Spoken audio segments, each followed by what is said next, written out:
ॐ शन्नो मित्रशं वरुणा शन्नो भवत्पर्यमा शन्नो इन्द्रो बृहस्पतिः शन्नो विष्णुरुक्रमः।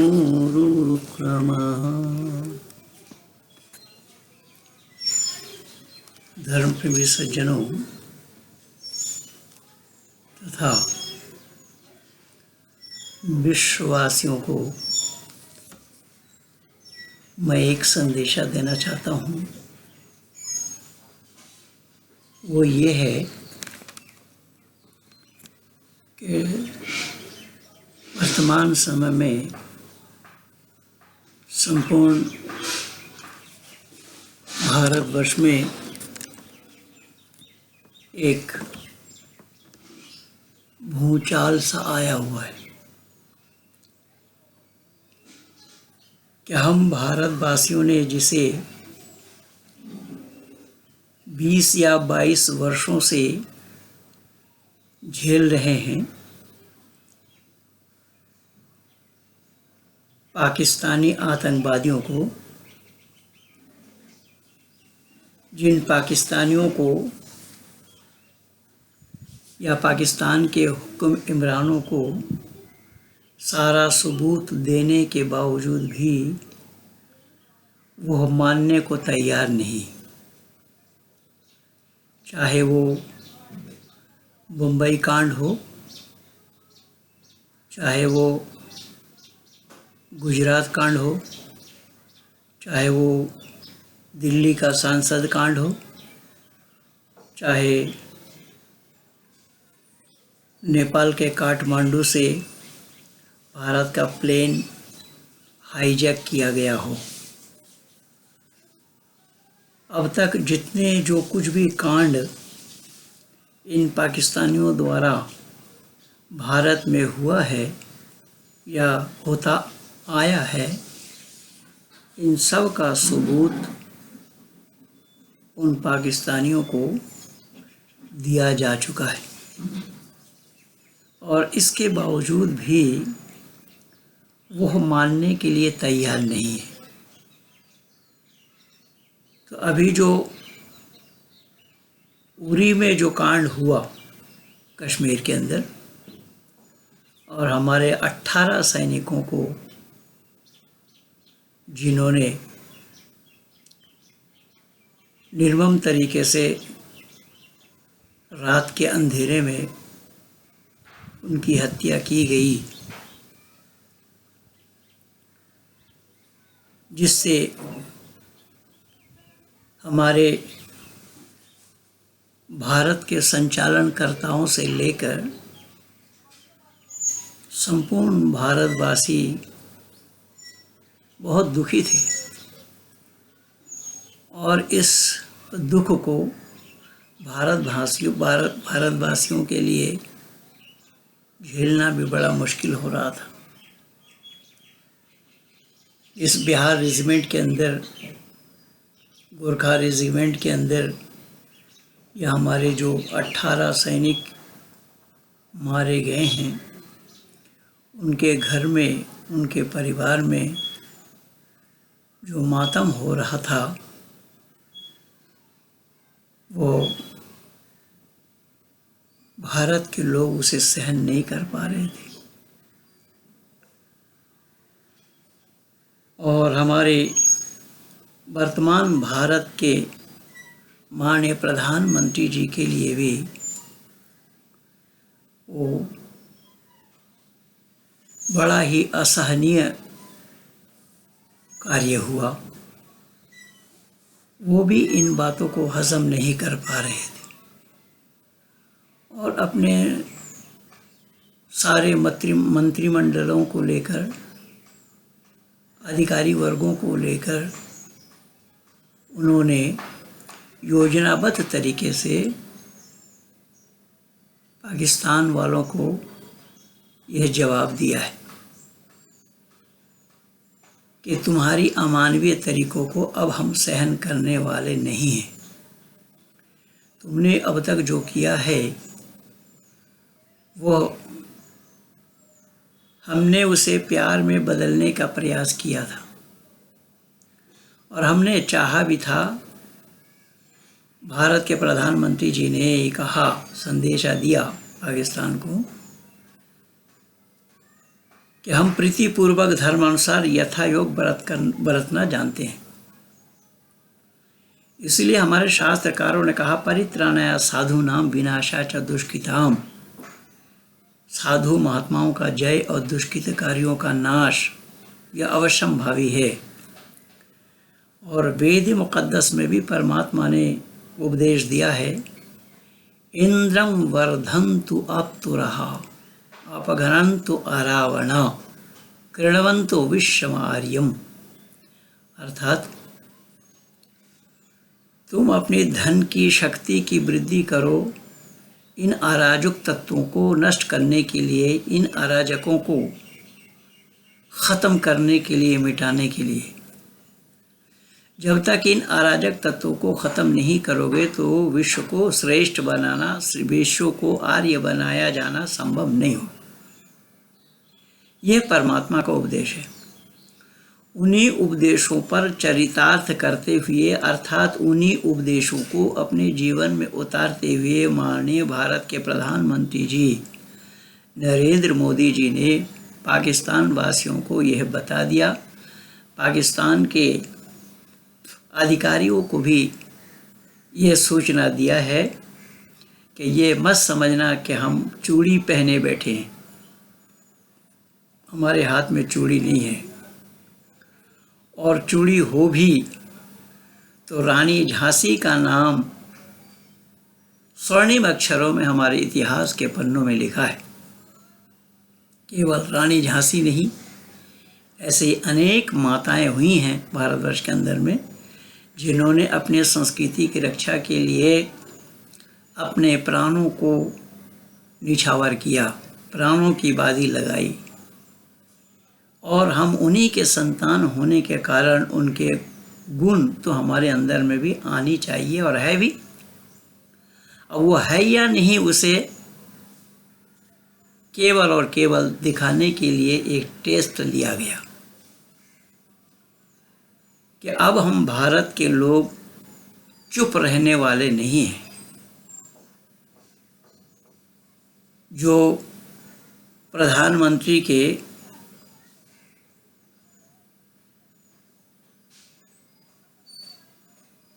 किसी भी मुकाबला करने में योग्यता नहीं रखने वाला, जिसका नाम राहुल गांधी है, जो राजनीति का राह नहीं जानते, धर्म का धा नहीं जानते, संस्कृति का सा नहीं जानते, भारत की भारतीयता को नहीं जानते, भारतीय संस्कृति क्या है, भारतीय परंपरा क्या है, ये माँ बेटा दोनों मिलकर नहीं जानते। वो हमेशा विरोध करते आए हैं प्रधानमंत्री जी का।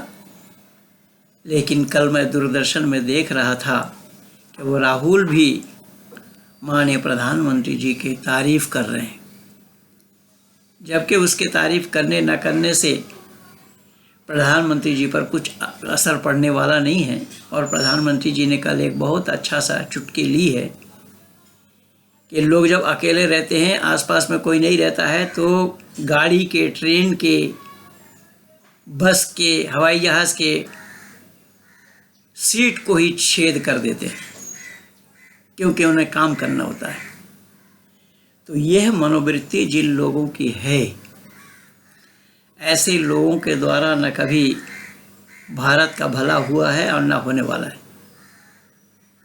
और ऐसे राजनीतिक पार्टियों की दशा भी आप देख रहे हैं भारत के लोग, कि उनके बुलाने पर भी नहीं आ रहे हैं लोग। कल भी विरोध हुआ, जो नुक्कड़ सभा कर रहे हैं। नुक्कड़ सभा कौन कर रहे हैं? कांग्रेस के उपाध्यक्ष, जिनका नाम राहुल गांधी है। क्या दशा इनकी हुई है, या भारत के लोगों ने किस दशा में इनको पहुंचाया है, जिन्हें आत्मचिंतन करना चाहिए। लेकिन आत्मचिंतन तो उन्होंने कभी भी नहीं किया, और ना वो करना जानते हैं। आत्मा क्या है जिसके ऊपर वो चिंतन करें, उन्हें ये भी मालूम नहीं। लेकिन वर्तमान समय में माननीय भारतीय प्रधानमंत्री जी के कार्य को सबने सराहा और सबने मिलकर माननीय प्रधानमंत्री जी को बधाई दी और हमारे सैनिकों को भी बधाई दिया। सेना के मनोबल बढ़ाने के लिए हम भारतवासियों ने एकजुटता दिखाई और इसमें कुछ लोगों ने कुछ कहा कि अनेकता में एकता, यद्यपि अनेकता में एकता होना संभव नहीं है। वो अवैधिक बातें हैं, सिद्धांत के विरुद्ध बातें हैं। फिर भी वर्तमान समय में जो सहमति सभी लोगों ने मिल कर के जताई है वो सराहनीय है कि विरोधी भी समर्थन कर रहे हैं।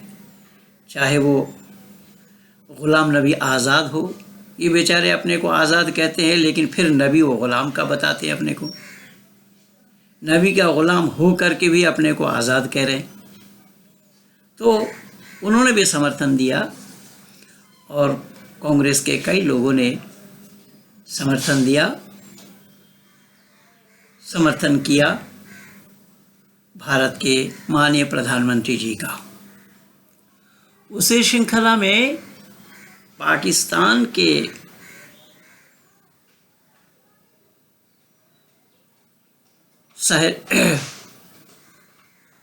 संचालनकर्ता, पाकिस्तान के प्रधानमंत्री इसको मानने के लिए तैयार नहीं, सेना अध्यक्ष भी मानने के लिए तैयार नहीं कि भारत द्वारा यह कांड हुआ है। और जो चिल्ला चिल्ला कर बोल रहे थे उनके रक्षा मंत्री, कल भी देखा उनकी बोलती बंद है, बोली जुबान लड़खड़ा रही है, बोल नहीं पा रहे हैं। वो ये कह रहे हैं हमारे 2 जवान शहीद हुए, 2 जवान मरे, कहाँ मरे, कैसे मरे, मारा या अपने आप मरे, उसको बताने के लिए तैयार नहीं। पर हाफिज़ सईद इस बात को कहने से नहीं चुका, क्योंकि हाफिज़ सईद के ही वो लोग थे जिन लोगों के हमारे सैनिकों ने मज़ा चिखाया है, लगभग 50 के बराबर। 50 लोगों को मौत के घाट उतारकर पूरी कांड का बदला हमारे सैनिकों ने लिया है। हमारे इन जाबाज सैनिकों को जितना भी धन्यवाद दिया जाए उतना ही कम और थोड़ा है, क्योंकि कारगिल में तो इन्होंने दिखा दिया था, ऊपर कब्ज़ा पाकिस्तान का था, ऊपर से नीचे मार करना बड़ा आसान होता है, लेकिन हमारे सैनिक नीचे से ही उनको वहाँ से भगाया। ये सब इतिहास के पन्नों में दर्ज हो रहा है। और पाकिस्तान भारत को क्या जवाब देगा? 1971 में 1971 में 93,000 सैनिकों ने नियाज़ी जैसे कमांडर इन चीफ पाकिस्तान का सरेंडर किया, हाथ ऊंचा कर लिया और हम जो पकड़ करके लाए थे उन सैनिकों को हम लोगों ने, भारतवासियों ने 3 वर्ष पाला, उनको वेतन भी दिया, उन्हें लौटाया। लेकिन वो पाकिस्तान के लोग अपने सेना को भी स्वीकार करने के लिए तैयार नहीं थे। आज भी वही हो रहा है। हाफिज़ सईद ने उन आतंकवादियों का जो उनके दलभुक्त हैं उनकी जनाजा पढ़ी, और जनाजा पढ़ने का रीति रिवाज इस्लाम का है।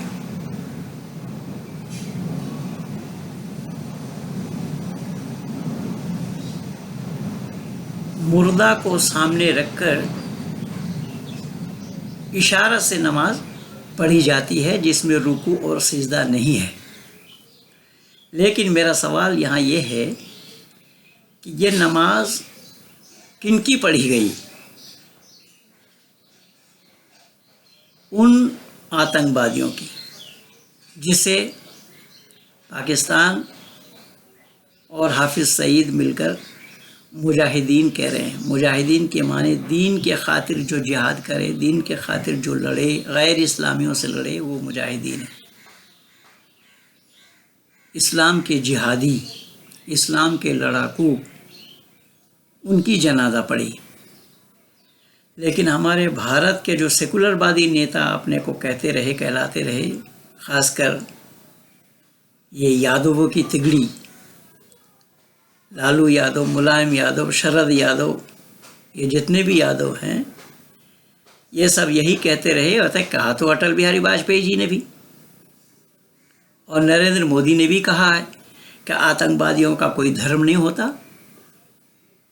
पर वर्तमान समय में इन लोगों को आंख खोलकर देख लेना चाहिए, आतंकवादियों का कोई धर्म होता या नहीं होता।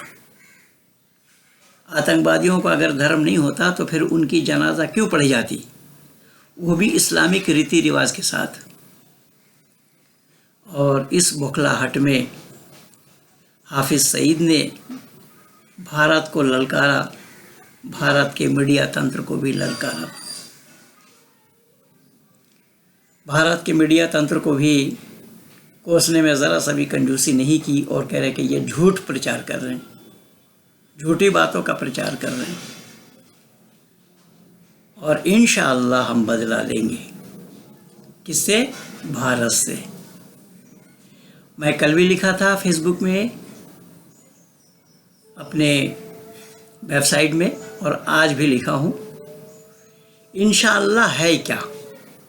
ये इंशाअल्लाह जो शब्द ये लोग बोल रहे हैं, इमरान खान ने भी कल बोला कि नवाज शरीफ से जो मोदी से बदला नहीं लिया गया, इंशाअल्लाह मैं मोदी से बदला लूँगा, मैं मोदी को दिखा दूँगा, मोदी को बता दूँगा। पाकिस्तान के लोग उनको समर्थन करें, क्योंकि उन्होंने राजनीति पार्टी बनाई है। अब उस राजनीति पार्टी को अपने राजनीति चमकाने के लिए वो पाकिस्तानियों को दिलासा दिला रहे हैं, तसल्ली दिला रहे हैं कि हम मोदी से बदला लेंगे इंशाअल्लाह। तो आइए ज़रा मैं उस इंशाअल्लाह पर आज बहुत बड़ा खुलासा करने जा रहा हूँ कि आखिर इंशाअल्लाह शब्द है क्या। ये शब्द है कुरान का। कुरान में अनेक जगह, लगभग 39-40 जगह में इन शब्द का प्रयोग किया गया। इंशाअल्लाह के माने अल्लाह ने चाहा। अब अल्लाह ने चाहा तो क्या करेंगे? भारत से बदला लेंगे। लेकिन वर्तमान समय में अल्लाह ने उन पाकिस्तानियों के लिए चाहा या भारतवासियों के लिए चाहा? अब ये सवाल पैदा होता है कि अल्लाह अगर चाहते होते, जो इंशाअल्लाह इंशाअल्लाह ये कह रहे हैं, अल्लाह अगर चाहते होते तो फिर पाकिस्तान को ये मार क्यों पड़ती, कैसे पड़ती? इसका मतलब ये हुआ अल्लाह ने नहीं चाहा। और इधर इस्लाम वालों की मान्यता है कि अल्लाह के हुक्म के बगैर, अल्लाह के इशारे के बगैर पेड़ के पत्ते तक नहीं हिलते। तो जब पेड़ के पत्ते अल्लाह के बगैर इशारा के नहीं हिलते, जो पाकिस्तान में जो दुर्घटना हुई है अभी भारत के काफिरों के द्वारा, काफिर सैनिकों के द्वारा, वो इशारा किनका है? क्या अल्लाह का इशारा है? आइए इसी इंशाअल्लाह शब्द को मैं आज आप लोगों के माध्यम से आप लोगों के सामने रख रहा हूँ। ये मेरे हाथ में है कुरान। देखिए, ये है कुरान, और इसी कुरान में अल्लाह ताला ने कई बार कहाँ कहाँ किस प्रकार कहा है इस इंशाअल्लाह को। ये मैं पहला प्रमाण दे रहा हूँ सूरह दहर का। देखिए, ये अंडरलाइन किया हुआ है। यहाँ अल्लाह ने जिक्र फरमाया, वमा तशाऊन इल्ला अन यशा अल्लाह इन्नल्लाह काना अलीमन हकीमा। ये सूरह दहर का आयत नंबर 30 है। इसका अर्थ है, और जब तक खुदा को मंजूर न हो तुम लोग कुछ भी नहीं चाह सकते। बेशक खुदा बड़ा वाकिफ़ कार दाना है। खुदा वाकिफ़ कार है, खुदा वाकिफ़ हैं, खुदा जानते हैं। क्या जानते हैं? कि भारत के द्वारा पाकिस्तान पर यह हमला होना है रात को 12 बजे से लेकर 4 बजे तक, और पाकिस्तानी आतंकवादियों का छक्का छुड़ाएंगे। कौन? भारत के सैनिक जो कि काफिर हैं। ये सबसे पहला प्रमाण मैंने दिया सूरा नंबर 76 आयत नंबर 30। दूसरा प्रमाण है सूरा नंबर 81 तकबीर आयत नंबर 29, जहाँ अल्लाह ने ज़िक्र फरमाया वमा तशअऊन इल्ला अन यशा अल्लाहु रब्बुल आलमीन, और तुम तो सारे जहान के पालने वाले खुदा के चाहे बग़ैर कुछ भी चाह नहीं सकते। अब अल्लाह की मर्ज़ी है या नहीं इन पाकिस्तानी आतंकवादियों को मिटाने के लिए, ये मैं हवाला कुरान से दे रहा हूँ, लेकिन हमारे वैदिक सिद्धांत को अभी मैंने लागू नहीं किया। वैदिक सिद्धांत में अल्लाह की मर्ज़ी नहीं होती है, ये मैं अपने वीडियो में बहुत जगह बता रखा हूँ, लेकिन यहाँ कुरान से ही मैं हवाला दे रहा हूँ। जो लोग इंशाअल्लाह बार बार चिल्ला रहे हैं, यहाँ पर इंशाअल्लाह का हो क्या रहा है? अल्लाह ने कहा इल्ला माशा अल्लाह इन्नहु यअलमुल जहर वमा यख्फा। सूरा आला में कहा गया है मगर जो खुदा चाहे मंजूर कर दे, बेशक वो खुली बात को भी जानता है और छुपी बातों को भी जानता है। देखिए, अल्लाह खुली बातों को भी जानता है, यानी नरेंद्र मोदी के दिल की बातों को भी अल्लाह ने जाना, और जो बात छुपी हुई थी, जो उरी से लेकर अब तक हम भारतवासी उसको जान नहीं रहे थे, झेलते आ रहे थे, वह बात भी अल्लाह जानते हैं। तो अल्लाह ने क्या कहा सूरा आला में कि इल्ला माशा अल्लाह इन्नहु यअलमुल जहरा वमा यख्फा, मगर जो खुदा चाहे मनसूख कर दे, बेशक वो खुली बात को भी जानता है और छुपी बात को भी जानता है। लेकिन खुदा ने चाहा, इंशाअल्लाह अब पाकिस्तान के पाले में नहीं है, इंशाअल्लाह ये शब्द अब भारत के पाले में आ गया। आगे और बताया है सूरा इमरान आयत नंबर 147 में मा यफ़अलुल्लाहु बिअज़ाबिकुम इन्ना शकरतुम व आमनतुम व कान अल्लाहु शाकिरन अलीमा। अगर तुमने खुद का शुक्र किया और उस पर ईमान लाए तो खुदा तुम पर अज़ाब करेगा। क्या करेगा? बल्कि खुदा तो खुद शुक्र करने वालों का कदरदान है, और अल्लाह वाकिफ़ है। केवल इतना ही नहीं, सूरा हूद में अल्लाह ने जिक्र फरमाया क़ौल इन्नमा यातियकुम बिहिल्लाह इंशाअ वमा अंतुम बिमुअजिज़ीन। यहाँ सूरा हूद आयत नंबर 33 में अल्लाह ने जिक्र फरमाया नूह ने कहा अगर चाहेगा तो वो सब खुदा की ही हुक्म पर आवाज़ लगेगा और तुम लोग किसी तरह उससे हरा नहीं सकते हो, और अगर मैं चाहूँ तो तुम्हारी कितनी खैर ख्वाही भलाई करूँ। यानी अल्लाह अगर चाहेंगे भलाई किसकी करेंगे? यह कुरान से ही मैं हवाला दे रहा हूँ। फिर मैं निवेदन कर रहा हूँ, ये पाला अब बदल गया है, पाकिस्तान के पाले में न होकर भारत के पाले में आ गया है। ठीक इसी तरीके से सूरा राद आयत नंबर 39 में अल्लाह ने कहा यमहुल्लाहु मा यशा व युस्बित व इंदहु उम्मुल किताब। फिर इसमें से खुदा जिसको चाहता है मिटा देता है और जिसको चाहता है बाकी रहता है। सुन लो पाकिस्तान वालों, पाकिस्तान के लोगों, ज़रा कान खोलकर सुन लो, मैं नहीं कह रहा हूँ अल्लाह ने क्या फरमाया। अल्लाह ने क्या फरमाया, यमहुल्लाहु मा यशा व युस्बित व इंदहु उम्मुल किताब। अल्लाह जिसको चाहता है मिटा देता है और जिसको चाहता है बाकी रखता है। जिसको चाहता है बाकी रखता है, जिसको चाहता है मिटा देता है। अब पाकिस्तान मिटने की कगार पे है और ये कुरान के अनुसार अल्लाह का कहना है, फरमान इलाही है। खुदा चाहता है मिटाना तुम्हारा और तुम मिटते जा रहे हो। मिटोगे क्योंकि तुम्हारे ज़्यादती को संपूर्ण विश्ववासियों ने देखा है। तुम्हारे अमानवीय तरीक़ों को विश्ववासी ने देखा है। इसीलिए फिर मैं निवेदन कर रहा हूँ, अल्लाह ने जिक्र फरमाया सूरह इमरान आयत नंबर 129 में, वलिल्लाहि मा फिस समावाति व मा फिल अर्द यग़फिरु लिमन यशा व युअज़्ज़िबु मन यशा वल्लाहु गफ़ूरुर रहीम। तुम जो इंशाअल्लाह इंशाअल्लाह कह रहे हो, यही इंशाअल्लाह है। युअज़्ज़िबु मन यशा व युअज़्ज़िबु मन यशा, और जो कुछ आसमानों में है और जो कुछ ज़मीन के अंदर है सब खुदा की है। जिसको चाहे वो बख्श दे और जिसको चाहे सज़ा दे। तुम जो सज़ा भुगत रहे हो वो कुरान के अनुसार अल्लाह की दी हुई सज़ा है। केवल इतना ही नहीं,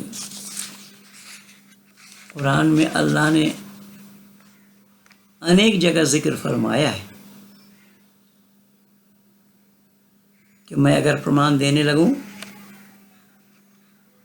तो ना मालूम कितने घंटे लग जाएं। मैंने 40 जगह से इकट्ठा किया है विभिन्न सूरतों में। इसी कुरान के अंदर में मैंने कहीं से नहीं लाया, मैं इसी कुरान से ही उठा करके दे रहा हूँ। और ये मत समझना कि ये कुरान हमारी बनाई हुई है, हमारी लिखी हुई है। नहीं, सवाल ही पैदा नहीं होता। ये सब फरमान इलाही है।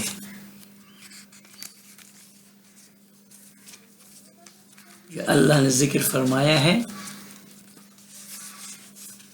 यही कुरान शरीफ में। इसी कुरान शरीफ से ही मैं आप लोगों को दे रहा हूँ, बता रहा हूँ। ये है इंशाअल्लाह और माशाअल्लाह इनका। तो इंशाअल्लाह और माशाअल्लाह इस समय पाकिस्तान के पाले में नहीं है, अल्लाह ने भारत के पाले में कर दिया है। क्योंकि भारतवासियों ने 20-22 वर्षों से इन्हीं पाकिस्तानी आतंकवादियों को झेलता आया है। तो कभी ना कभी तो सुनेगा वो इन भारतवासियों के रोना। इन जो 18 हमारे जवानों को मारे हैं, उनके परिवार के बिलखते हुए विधवाओं को, बच्चों को देखें तो पता लगेगा। लेकिन ये ठहरे तो बेरहम, निर्दयी। इसलिए अल्लाह ने कहा, मैं जिसको चाहूँगा मिटाऊँगा, जिसको चाहूँगा बख्श दूँगा, रखूँगा। अब पाकिस्तान को मिटाया गया या नहीं, मिटाया जा रहा है या नहीं, ये केवल नमूना के तौर पर ही माननीय प्रधानमंत्री जी ने टेस्ट लिया है। इसलिए मैं माननीय प्रधानमंत्री जी का भी बड़ा शुक्रिया अदा करता हूँ। हमारे सारे मंत्रिमंडली को भी मैं शुक्रिया अदा करता हूँ, मंत्रिमंडलियों का, और सेना अध्यक्ष से लेकर के हमारे उन जाबाजों का भी मैं शुक्रिया अदा करते हुए उनके सामने नतमस्तक हूँ कि जिन्होंने अपने प्राणों की बाजी लगाकर उन पाकिस्तानी आतंकवादियों को मज़ा चिखाया। रात को 12 बजे से लेकर के भोर के 4 बजे तक उन्हें नेस्त नाबूद किया। इस तरीके से ये हम भारतवासी बड़े खुश हैं। और जहाँ तक मैं समझता हूँ कि एक बंगाल प्रांत को छोड़कर सभी प्रांतों में भारतवासियों ने खुशी मनाई इसकी। लेकिन बंगाल में कुछ हलचल नहीं है। ये तो अपने में मस्त हैं, ये दुर्गा पूजा मनाने में मस्त हैं। जिन्हें माँ माँ चिल्लाएंगे और उन्हें पानी में डुबोएंगे भी, ये उसी में मस्त हैं। लेकिन भारत के जांबाजों ने अपनी प्राणों की बाजी लगाई, उसमें बंगाल के अंदर में कुछ भी हलचल नहीं है। ये है बंगालियों की रवैया, ये है बंगाल वासियों की हमदर्दी भारत के प्रति, क्योंकि 30-32 वर्षों में इन बंगाल वासियों से भारतीयता को और राष्ट्रीयता को कम्युनिस्ट पार्टी के लोगों ने निकाल दिया है। धन्यवाद।